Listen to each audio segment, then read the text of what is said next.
Norwich Confidential with your hosts, Dr. Ben Hong, Bonnie Hong, and Mr. Bob Farwell. Good evening. I'm Bonnie Hong. And I'm Ben Hong. And this is Norwich Confidential. Tonight we were scheduled to have a guest. Our acting city manager, John Builder, was scheduled to come in, and we were going to be discussing taxes, but as most of you know, we had a storm. Big storm last yesterday, night. And of course our city manager has to do some management. Well, he probably wear two hats because yes. he was also the director of the Norwich Public Utilities. So that's he exactly spent. True. And yep. we were without power, of course, from around 6 o'clock until about 1 o'clock in the morning. Is that when the lights came on? Yeah, I was asleep, right. but so they actually did a lot of work, I guess. A lot. We had almost 13,000 customers without electricity, and I know that John Builder spent the night over at NPU. So we were prepared to you were grill prepared. him on how our budget was made and where our tax money were spent mostly.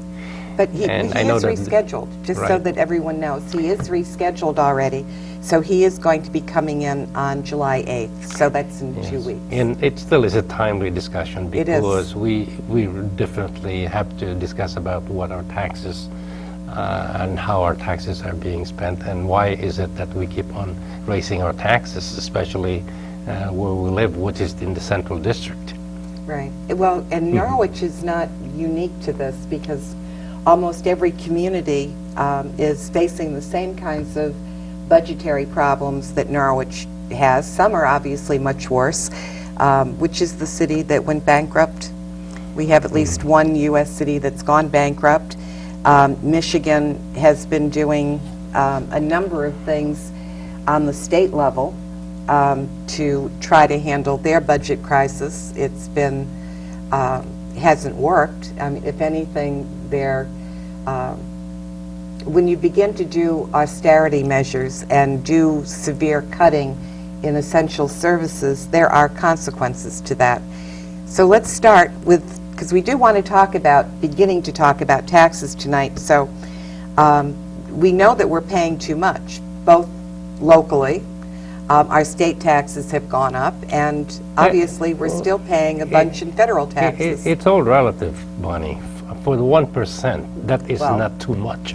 That really is all relative terms. But for those who are just getting by, paying those taxes can be quite expensive for them.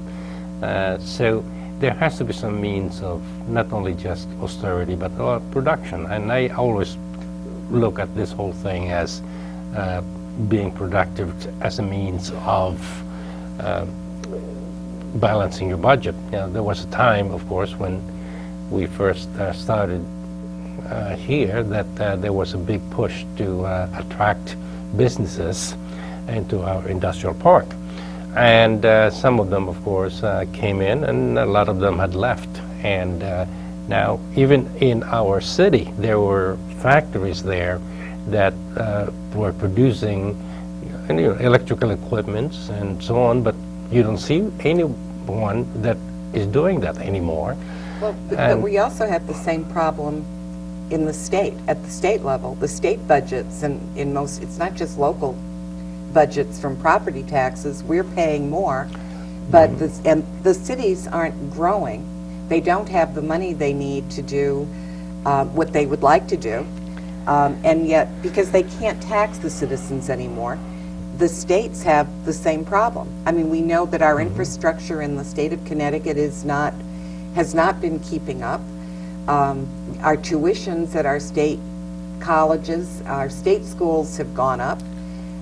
State colleges used to be where kids could at least always be affordable, but in Connecticut it really isn't anymore. Well, everything's growing. I mean, everything's growing, and the University of Connecticut, which used to be a very inexpensive university degree to obtain is becoming also to be very expensive.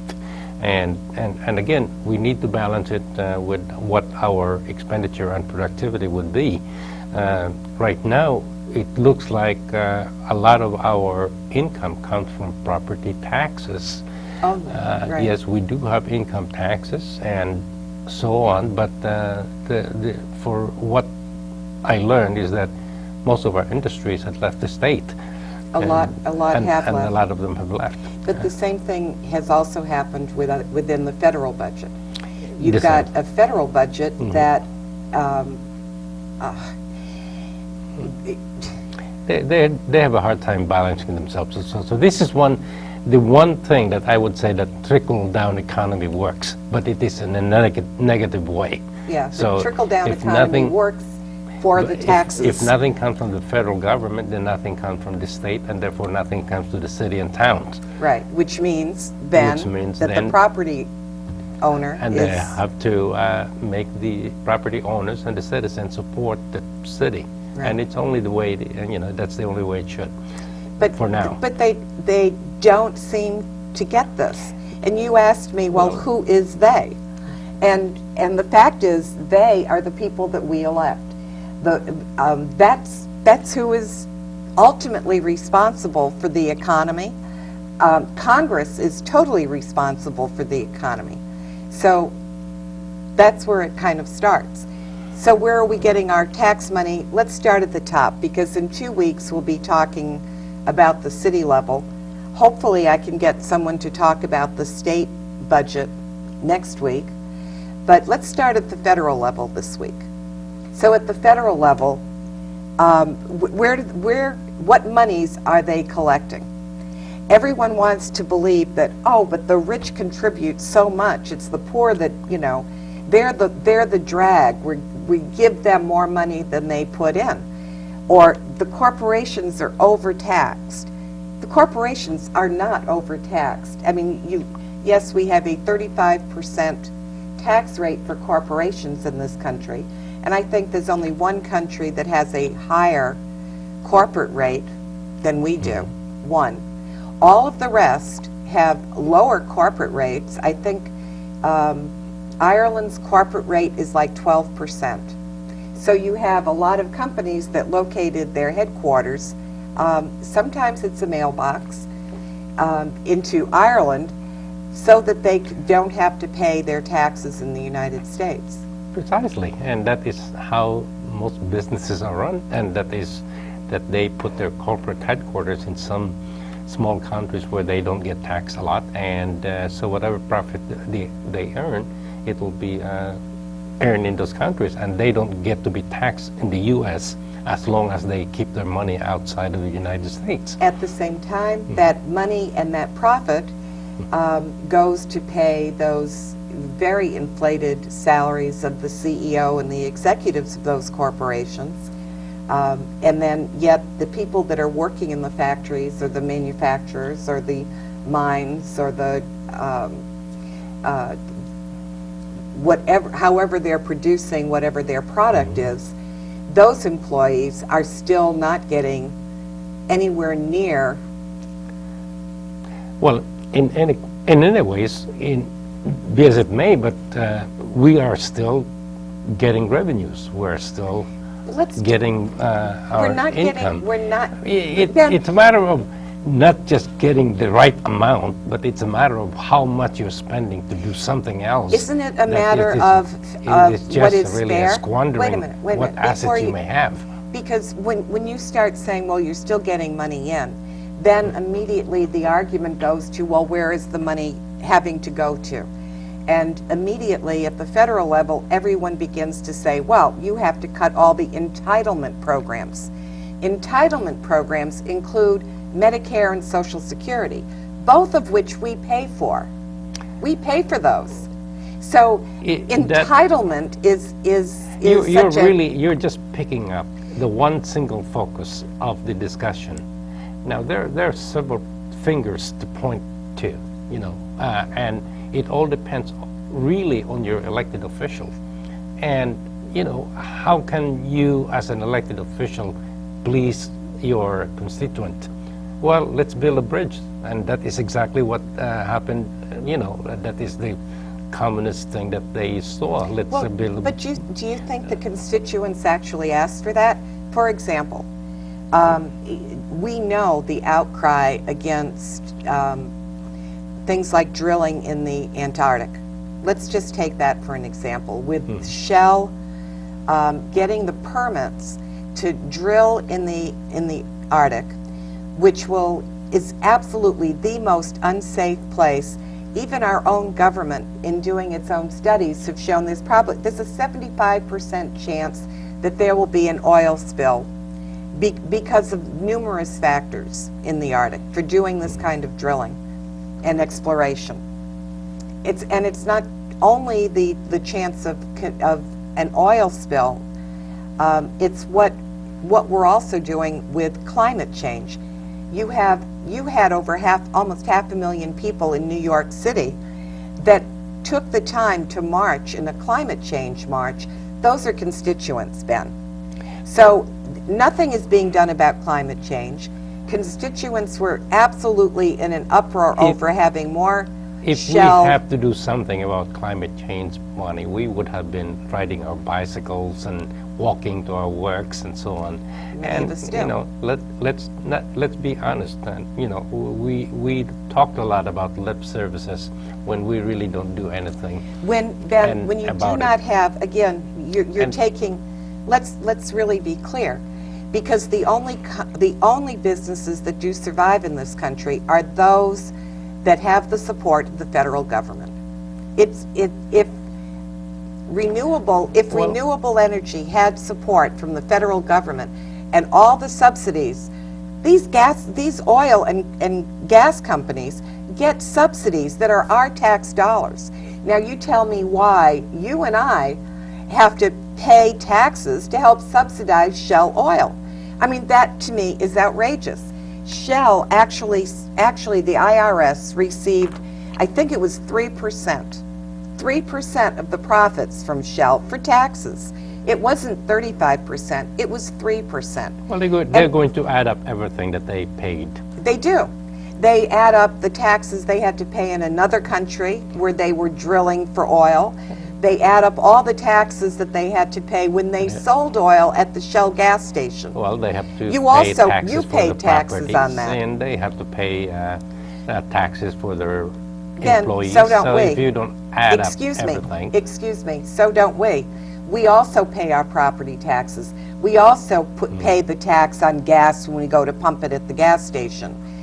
But on top of that, we still have a federal tax that we still have to pay.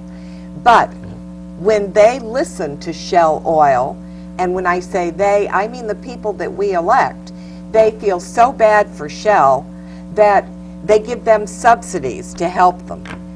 We're going to just watch a quick film. The film is going to explain some of what I'm talking about. And remember, this is only just one industry and one company. And this is how they end up really not paying their fair share in this country and the damage that they can actually do. Let's roll the first film.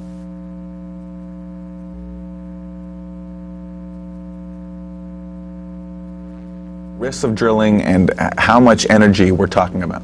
Well, two things. I mean, there's a supreme irony here that as the ice melts, oil companies, instead of seeing it as a profound warning to humanity, are saying, right, we have an opportunity to get our hands on the oil and gas that used to be under the ice. So they're going there to drill for the oil that caused the melting. When they burn it, it will cause more melting so they can drill for more oil. This is a vicious circle, and Greenpeace was up there to try to break that circle. As well as that, it would be impossible to clean up an Arctic oil spill. You saw what happened with Deepwater Horizon. It took 6,500 boats to clean that up. You can't get that kind of response up in the Arctic. And they didn't clean it up. And they didn't clean it up. Yeah.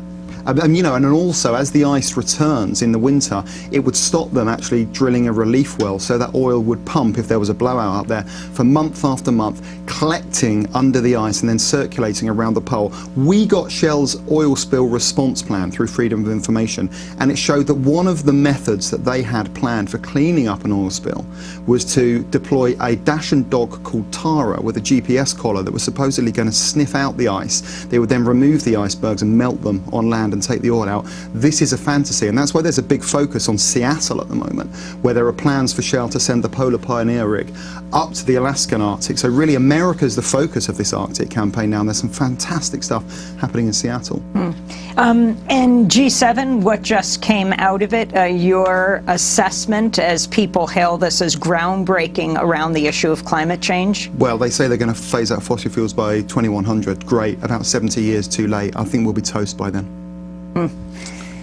Peter Wilcox, the issue of Seattle right now, the kayaks that are coming out, politicians in them, activists, Greenpeace is also at the center of this, the protesting of Shell drilling in the Arctic.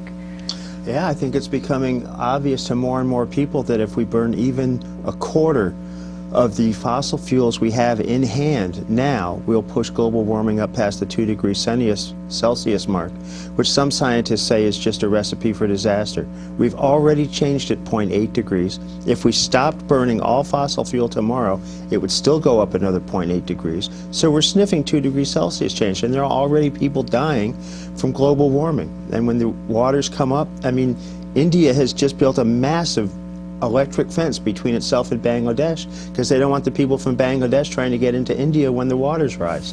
I mean, it's a huge problem, and there is no excuse for oil companies to be looking to make more profit from something that we can never use.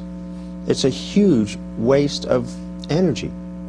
What's striking about the Shell decision, the recent approval, is the Interior Department a few months ago says there's a 75% likelihood of a spill of 1,000 barrels or more in the Arctic offshore region. So the government's own assessments say 75% chance of spill, yet that's a reasonable risk, I suppose. And part of Shell's plan for cleaning up a spill is the use of more dispersants, which were so destructive in the Gulf of Mexico and didn't help matters. It just forced the oil to settle on the bottom, where it's going to continue mixing into.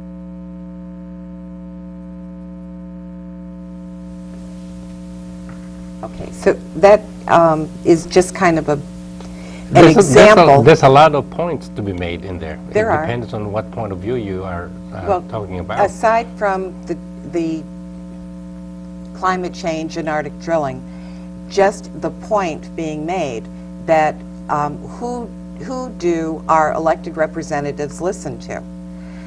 Because obviously they're not concerned with the tax rate that burden they put on us, and they certainly don't respond when we are saying, no, we really have to address the issue of climate change.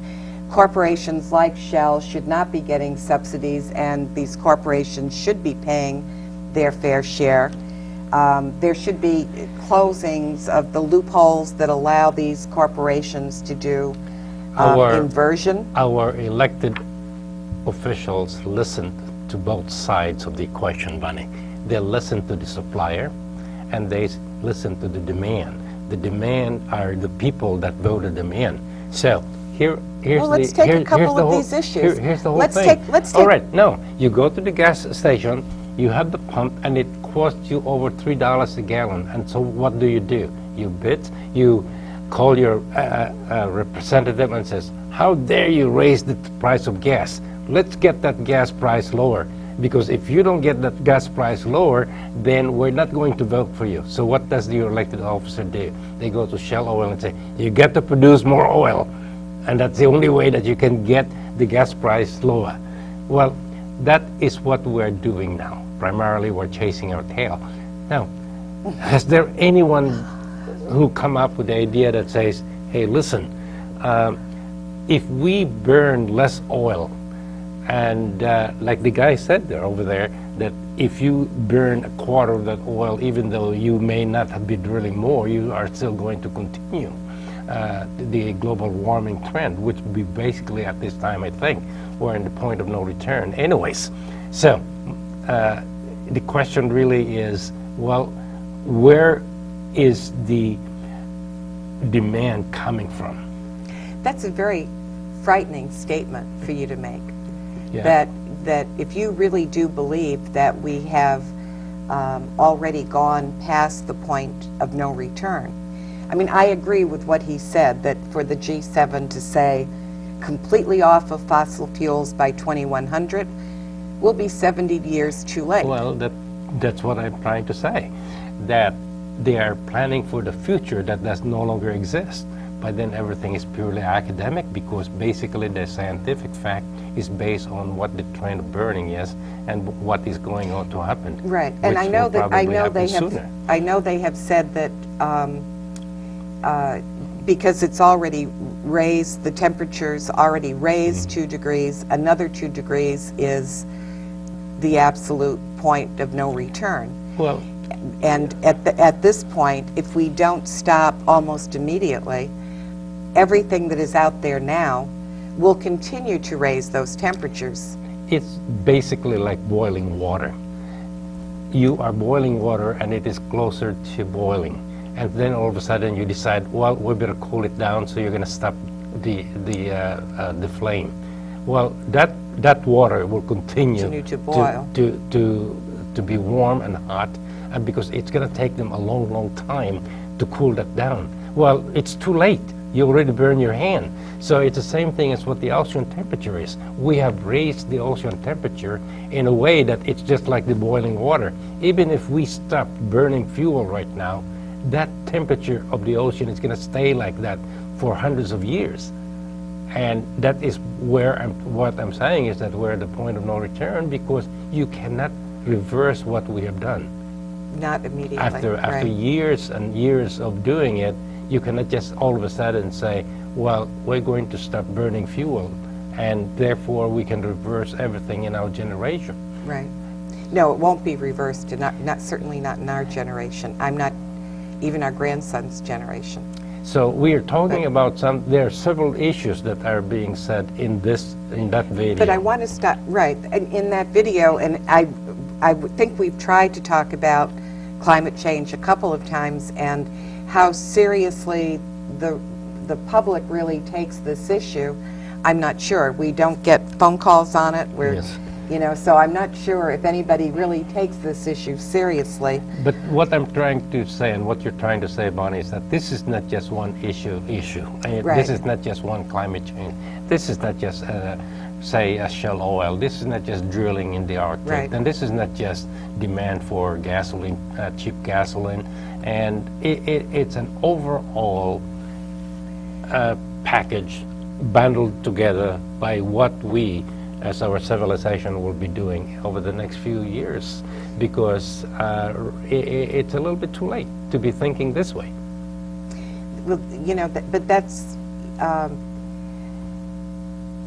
that whole package kind of ignores the fact that things like the Trans-Pacific Partnership, again, it's the corporations that are driving it. It is not the public opinion. It is not the constituents of the elected representatives that are really having any effect on the votes that take place. Today, the Senate, after the House voted on this last week and approved it, we had a Connecticut representative from Bridgeport that actually voted for it. Everyone else voted against it, thank goodness. You mean the U.S. representatives? Our representatives from our state. from the state, right. All but one. All but one voted And one for it. Democrat voted for it. He was taken on a trip with Obama to, I forgot where he visited, but he was taken on a nice trip. Their headquarters in the Philippines, Boracay. We've been there. Is that where they went? Yeah. Well, yeah. I mean, he was part of the group that was invited to go with the president so they could discuss the Trans-Pacific Partnership. And that passed the House last week. Today, it was sent back to the Senate. Today, that passed the Senate. And so it is The- now clear, Well, the interesting this point is about fast track, this Well, isn't the I know, Trans-Pacific yeah, Partnership. this is the fast track. The interesting point about this whole thing is this, that there were rumblings at that time that this will never pass because this is just, too obvious that somebody is pushing it down our throat. And there were several senators, of course, Democrats and so on, that were already solidly against this. Then all of a sudden, they changed the vote. And then the news media is very kind of slow in trying to figure this out of why are they changing their votes until was it Somebody the follows Guardian? the money, Followed yes. the money and The found Guardian. out, yes, and found out that, hey, look at this. How much money they all got prior to the vote. To their campaign fund, even though they are not running for re-election. Yeah, it doesn't matter. They can give them the money now So and, all of a sudden, they're voting it to fast-track it, Right. meaning without debate, and it will go to the president. The president will sign it, and that it becomes a done deal. and this is a trade agreement with 12 countries that's basically written by the corporations that want this free trade. There's a big difference between free trade and fair trade. I received a wonderful response from Senator Murphy, who, by the way, both Senator Murphy and Senator Blumenthal did vote against authorizing the fast track. Both of them voted against it. Well, I'm sorry, I don't know Blumenthal's vote. I'm assuming. But Chris Murphy did vote against it. He also sent me an email with an explanation as to why. He's very clear in where he stands on the issues, as is Joe Courtney. In the House, Joe Courtney did obviously vote against it as well. But when you have corporations that are allowed to see the trade agreement, and the American people are not allowed to see it until after it has been finalized, that's why fast track was so important, because it basically means that we can see it. It has to be in the public eye for, I think, 30 days or something, 60 days, prior to Congress voting on it. But fast track gives the president the right to make that agreement, send it to Congress. Congress cannot debate it. They cannot make an amendment to it. It can either be voted up or voted down. Well, the thing that I am looking at this, of course, is we don't really know exactly what's in that agreement other than what WikiLeaks have leaked to us. On the other hand, also, we look at these corporations, and these are huge corporations that are actually international corporations by now, but for now, they're most of them are American corporations. Almost every pharmaceutical companies that do business Right. here in the United States are in this I know. in this so-called agreement. Yes. And of course, pharmaceutical companies makes such a huge impact in terms of profit in other countries, because obviously the research mainly is done here in the United States. So maybe that will trickle down to us as a profit going to the pharmacists or the pharmacy products. Of course, you also have all the oil companies that are really interested in this. Every manufacturing company. Every manufacturing company. Now the question is, will it bring jobs to the United States? And this is one of the biggest issues, because for now, they don't think that it will bring jobs to the United States. As a matter of fact, we will lose jobs because it will go overseas. Right. And so the union and the workforce union in the United States are very much against this, and likely so, because there's no guarantee Right. When you that look they at will what happened maintain their after job. NAFTA. As a matter of fact, they might lose their job. Right. Well, you look at what happened after NAFTA with the quick dispersal of our manufacturing, even in Connecticut.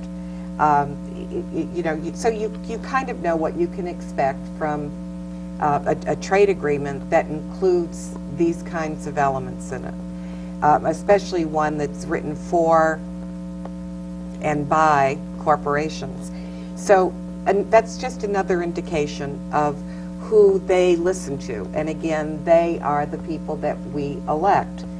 Well, One- the major supporter of this trade partnership bill is President Obama, first of all. And the Republican, I mean, every And, Republican. well, no, voted for it. let's face It it. is Obama. It is President Obama who's It is. very much in support of this, and I don't understand. On the other hand, also I don't know as to why, and I just assume that this must be good for the country.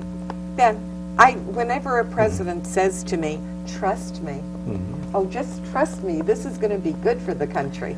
I've heard that from a number of presidents already. Clinton said the same thing. If you want another Democrat, they've all said it. And whenever anybody says, "Just trust me," I can't show it to you. It's a secret, but just trust me. This is good for us.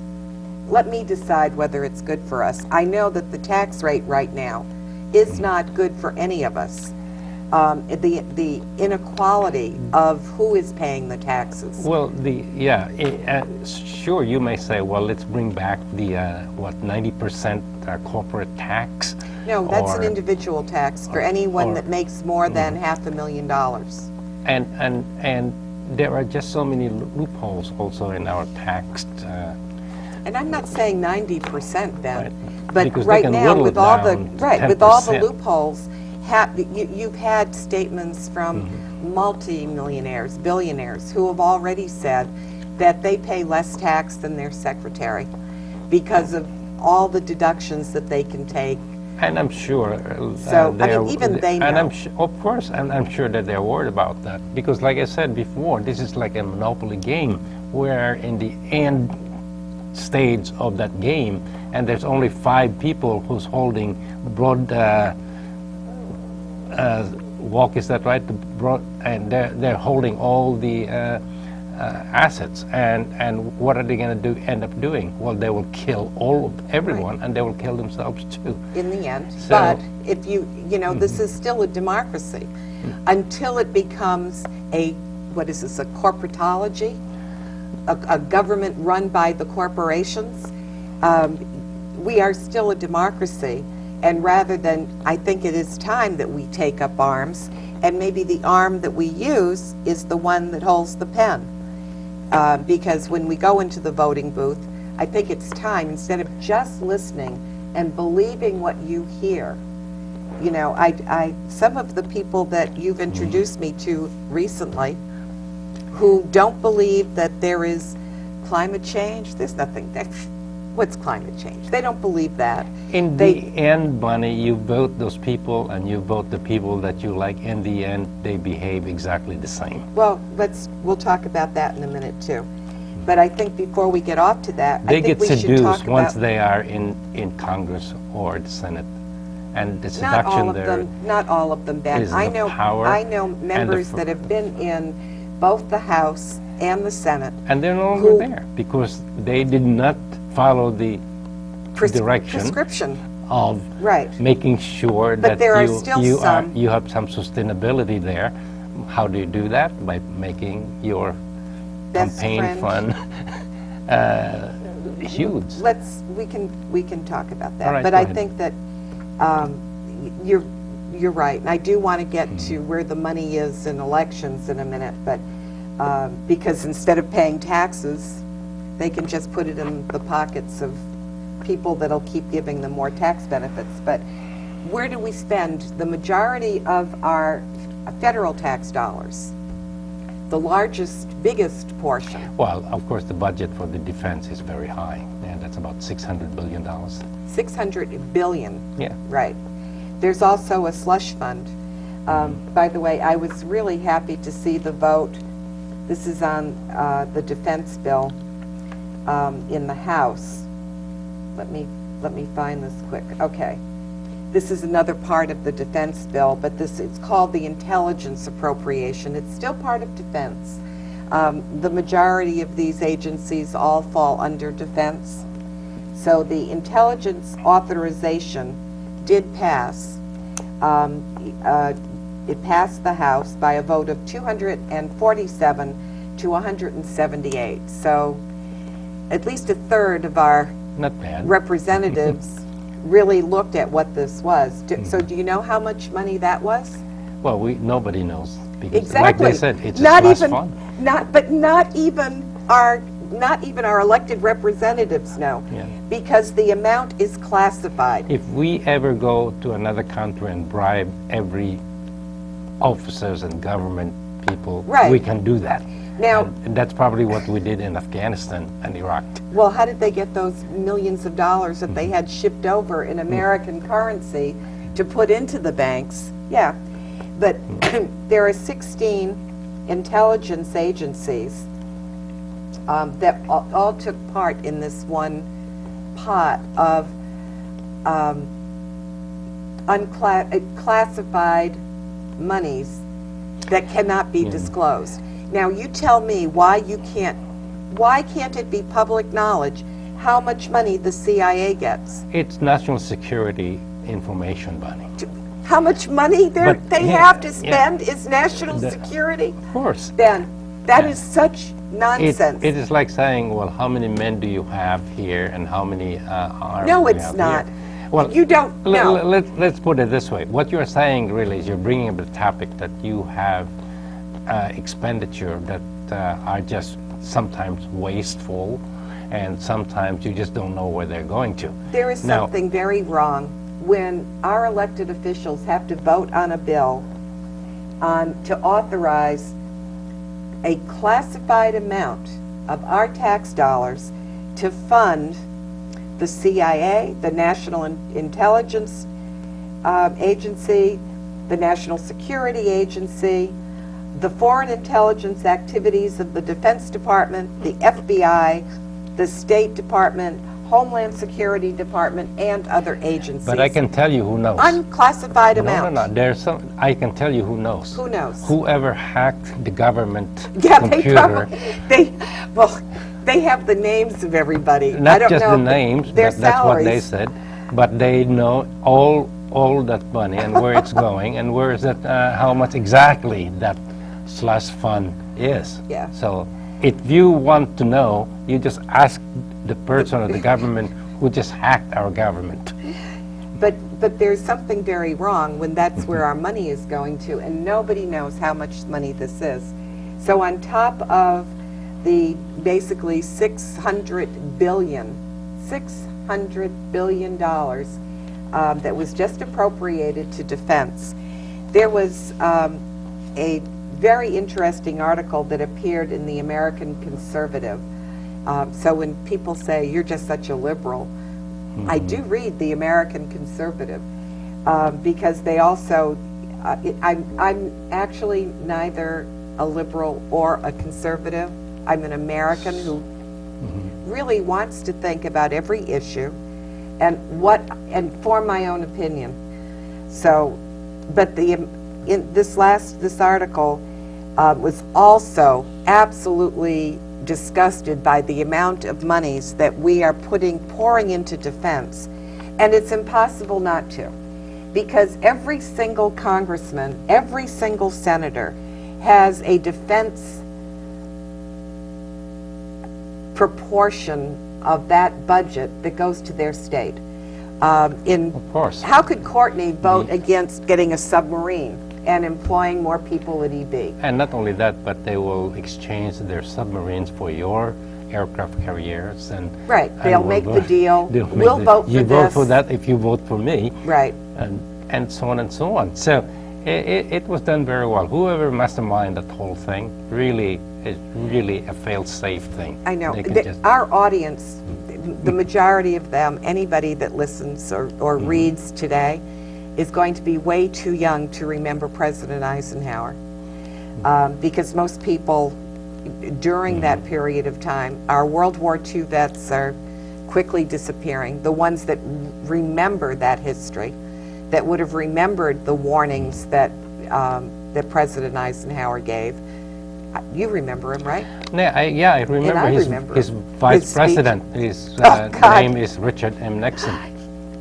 That part I wanted to forget. But Eisenhower was, why he didn't do so, why presidents, when they're leaving, give speeches that warn about the real threats to our democracy is, I don't understand. Well, they have to make an impact, because that's where it really sinks But in. his warning was against the military-industrial complex. But this article in the American Conservative actually gives 16 ways to substantially cut the defense budget without endangering American security. And I'd like to maybe devote one show just to the military budget at some point. But our overall point tonight is that, yes, it is the people that we elect that decide on these policies that actually have this trickle-down effect that really produces the kind of taxes that we end up locally having to pay property taxes Because we're for. not getting it from above. We are definitely not getting it from anywhere above, whether it's from the corporations that pay our salaries or the state governments that should be paying us better for the properties they have in our communities. And yet we are demanding that we run a better school.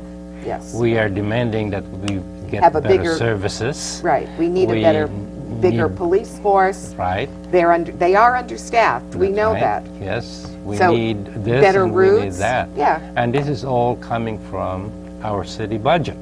And So the it's question is, well, the city manager and the city council will have to really do a very good balancing act tough. Right. to make ends meet. So I'll tell you the one big solution, because you already know who controls everything once we get to the federal level. The problem is that everybody kind of thinks that in the election in 2016, it's so far off, let me wait until October of 2016 to figure out who I'm going to vote for. Guess Well- what, folks? Because in October of 2016, your choice has already been made for you. It won't make a bit of difference whether you vote for the left or the right. In October of 2016, they're both going to behave exactly the same way. Our democracy is bought and paid for. The only way that you're going to really have a say in who you vote for in November of 2016 is if you become involved today. Figure out what every single one of those candidates are saying. You have 19 candidates on the Republican side. I think it's 20 now. There's 20 now? Yeah. And you have, 4 or 5 candidates on the Democratic side. So listen to what every single one is saying.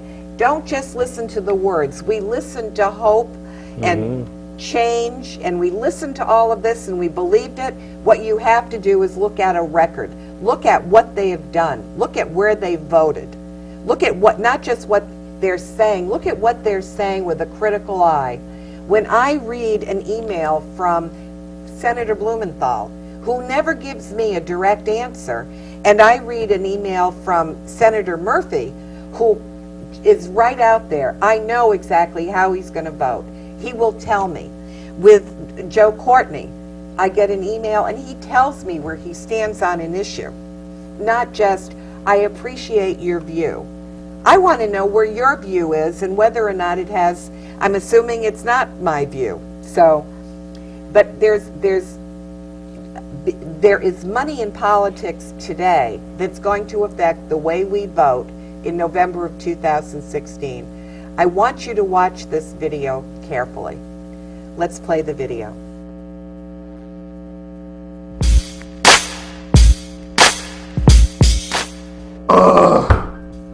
I don't want to do it. We I have to can't. do it. I can't. We have I to won't. do it. I don't. Fine. Today on Follow the Money, we're going to talk about, God help us, the 2016 presidential candidates. It is unbelievable that we're dealing with Clinton-Bush empires. This is the ultimate big money matchup, and both Hillary Clinton and Jeb Bush are already flaunting political money laws in their own personal, corrupt little ways. Let's start with Jeb Bush, who swears on all that is holy that he's not running for president. Now, you're not telling me that there is a possibility you may not run.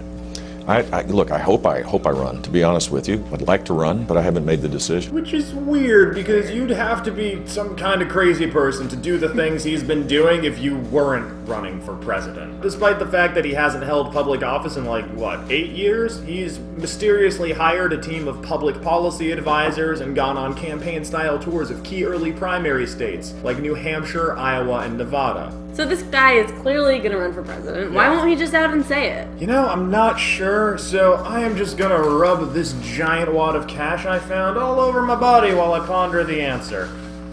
There is a legal reason why Jeb Bush has to be very careful not to say he is running for president. Once somebody is a candidate, they're subject to very strict rules, Wolf, especially when it comes to raising money and communication with super PACs. Yep. The second he admits he's an actual candidate, he's not allowed to directly ask donors for unlimited amounts of money. He's prolonging this period of indecision in order to raise as much money as humanly possible before he admits he's running. Seriously, stop.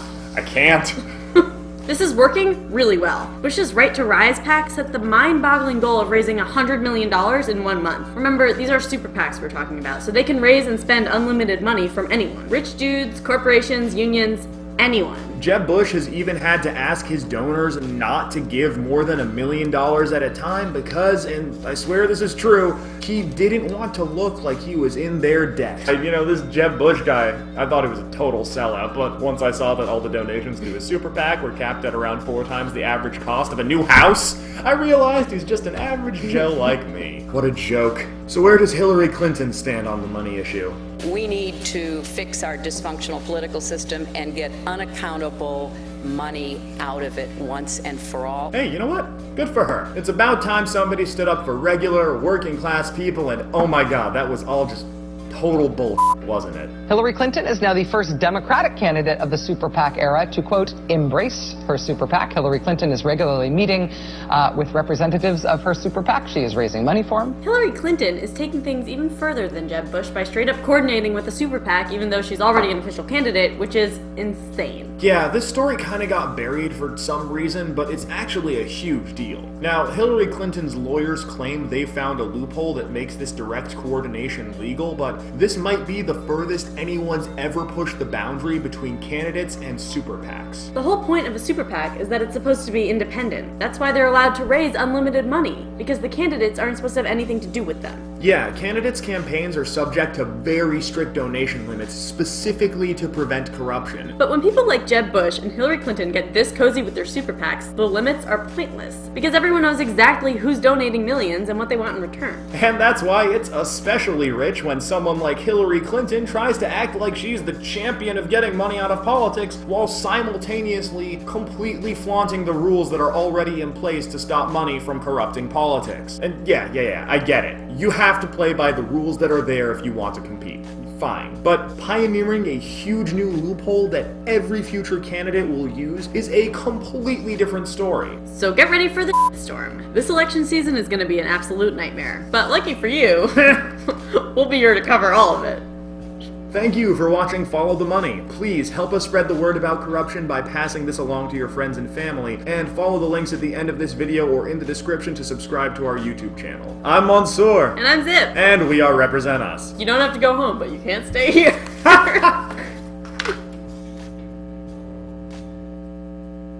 And I'm Bonnie.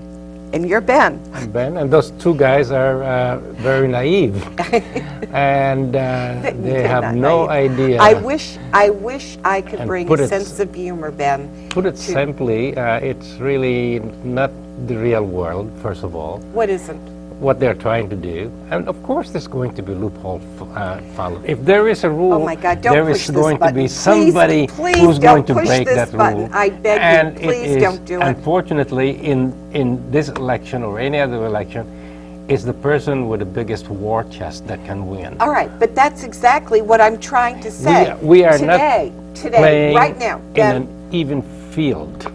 We can play on an even field if every single person that is going to be voting in November of 2016 listens to every single candidate right now and makes sure that they win in their primaries. Because right now, you already know, we've already seen who's going to be running in November of 2016 if we do nothing. It will be Hillary Clinton and Jeb Bush. It's going to be Daryl or Daryl. Or Daryl. That's all there is. There is, right now, that is not all there is. There has never been an outsider candidate that eventually came up and won an election. Well, maybe Jimmy Carter was an exception, but he didn't stay very long. I mean, they eventually got him. People like Richard Nixon will stay for a long, long time, except that he got caught. Now, so what I'm trying to say is this. People now are very smart, and candidates are even smarter. They can say something to have you believing that what they're saying is what they mean. Yes. And if you haven't learned your lesson over the last 8 years, then, there's no hope for the democracy in this country. Hope? Well, that's a good word to use for campaign money. Hope. It is. It's a good word to use if you're campaigning. But if you really want to look at what somebody does, look at the bills they've actually introduced. Look at what they've tried to push. Exactly. Not just how they can stand up and give a flowery speech that not just American citizens believe, but the world believes, and gives him a peace the prize. Nobel Peace Prize, because he's going to get rid of nuclear weapons. How many nuclear weapons have we gotten rid of? Zero. So, I mean, if you can't, that's why it's so important to not just listen to what a candidate's doing, but read everything you can about somebody you think you can support. When you find out that they're telling you that, money in campaigns need to be cleaned up, we have to do something about this. Right. Has she supported ever anything to actually do it?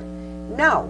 When you find out that what she's been doing is actually meeting with the super PACs and coordinating with the super PACs because she found a loophole, I mean, what can you expect that someone, and I feel badly that it's Hillary that's being pointed out on this video, but hey, it's the way it is, and with Jeb Bush, he has already come out and said, yes, he's running for president.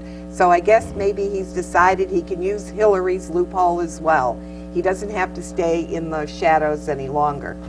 So if there's anything that gets me is when people have an uninformed opinion and are going to vote no matter what because they absolutely believe. Give me proof first, because I'm not going to vote in that election until I have proof. Right now, I'm telling you, there's only one person that I wish I was in Russ Feingold's state. Well, we're not here to endorse a candidate. Well, otherwise, I will eventually. Otherwise, you'll be endorsing me. So, well, what's even worse is an informed person who votes the wrong way. So that's even worse. So we're here. Goodness. We are here. And we will be back next week. Hopefully, I'm trying to work on a guest for next week so we can talk about our state budget. Otherwise, we will see you anyway, no matter what, next week. And then on July 8th, John Bilder, the acting Norwich City Manager, will be here. And we will begin discussing our local taxes. And if you want to, you can come into the studio and you can really, really bombard him with all your questions. You are welcome to do that, as far as the budget is call. concerned. Right. And again, that is right, because otherwise, if you think that it's really not important, then next year they'll raise it again. So. I don't think with our local taxes, I mean, if they were raising it to, we all have a problem with some parts of the budget. But anyway, good thank night. you for being with us, and we will see you next week. If it's all right. We'll see you next